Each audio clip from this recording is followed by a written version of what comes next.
আসসালামু আলাইকুম। ওয়ালাইকুম আসসালাম। আইছে একদিনের মুসল্লিটা।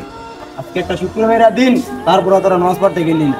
এ বেটা তুই আনবে জ্ঞান দিস না তো, জাতি মামা তোর তো কামে জুম্মার নামাজ পড়া কাকাল মসজিদের ইমাম সাহেব হয়ে গেছে ভাই আমার। এই তো দেখা গেছে। আরে ভাই জীবনে তোরা ভালো হবি না, মানুষেরা ভালো হইতে দিবি না। ছেড়া আইছে একদিনে নামাজ পড়ুক আর 2 দিনে নামাজ পড়ুক, নামাজ তো পড়ছে, তোকে দাওয়াত দিছে, তোকে মন ছেলে যাবি না মন ছেলে নেই।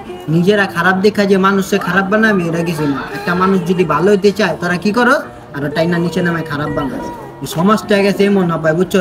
কেউ যদি ভালো হইতে চায়, এই যে বন্ড একদিনে নামাজ পড়ছে, এই তক লেগে কি করে এই মানুষের মনটা খারাপ হয়ে যায়, তারপরে তো আরো খারাপ হয়ে যায়। মানে তক তো কারণ এদি করিস না, হয়তো ভালো হবি না তার মানুষের খারাপ করিস। এখনকার সমাজটা এমন হয়ে গেছে ভাই, কেউ কারো ভালো দেখতে পারে না। আসেন আমরা মিলেমিশে সমাজটাকে ভালো করি।